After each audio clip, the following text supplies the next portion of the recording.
Hi friends, ಪ್ರತಿ ವರ್ಷದ ಥರನೇ ಈ ವರ್ಷವೂ ಕೂಡ ನಮ್ಮ ಆಫೀಸಲ್ಲಿ ರಾಮನವಮಿನ ಸೆಲೆಬ್ರೇಷನ್ ಮಾಡ್ತಾ ಇದ್ದೀವಿ. ಸೊ ಅದ್ರ ಪ್ರಕಾರ ಹಿಂದಿನ ದಿನವೇ ಪಾನಕ ಮಜ್ಜಿಗೆ ಮಾಡಲಿಕ್ಕೆ ಎಲ್ಲ ಸೆಲೆಬ್ರೇಷನ್ ಮಾಡಿ ಇಟ್ಕೊಂಡಿರ್ತಾರೆ ಈವ್ನಿಂಗಿಂದಾನೆ.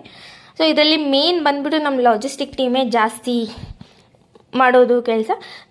ಅದಾದಮೇಲೆ ಹಿಂದಿನ ದಿನ ಎಲ್ಲ ಪ್ರಿಪೇರ್ ಮಾಡಿ ಇಟ್ಟಿರ್ತಾರೆ. ಬೆಳಗ್ಗೆ ಎದ್ದು ಪಾನಕ ಮಜ್ಜಿಗೆ ಎಲ್ಲ ನೀಟಾಗಿ ಕಂಪ್ಲೀಟಾಗಿ ಪ್ರಿಪ್ರೇಷನ್ ಮಾಡೋದು. ಸೊ ಅದಾದಮೇಲೆ ಎಲ್ಲ ರೆಡಿ ಆದಮೇಲೆ ಲಾಸ್ಟಿಗೆ ಪೂಜೆ ಮಾಡಲಿಕ್ಕೆ ಅಂತ ರೆಡಿ ಮಾಡಿಕೊಂಡು ನಾನು ರಂಗೋಲಿ ಹಾಕಿಬಿಟ್ಟು ಬಂದೆ.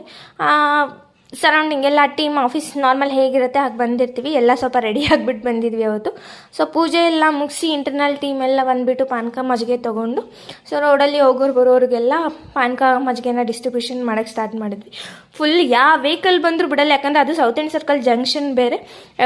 ಸಖತ್ ಅಂದರೆ ಸಖತ್ತು ಫನ್ನಾಗಿರುತ್ತೆ, ಯಾಕಂದರೆ ಹೋಗೋ ಬರೋ ವೆಹಿಕಲ್ಸಿಗೆಲ್ಲ ಅಡ್ಡ ಹಾಕಿ ನಿಲ್ಲಿಸಿ ಕೊಡುವಾಗ ಒಂಥರ ಕಾಮಿಡಿ ಆಗಿರುತ್ತೆ ಮತ್ತು ಚೆನ್ನಾಗೂ ಇರುತ್ತೆ, ತುಂಬ ಎಂಜಾಯ್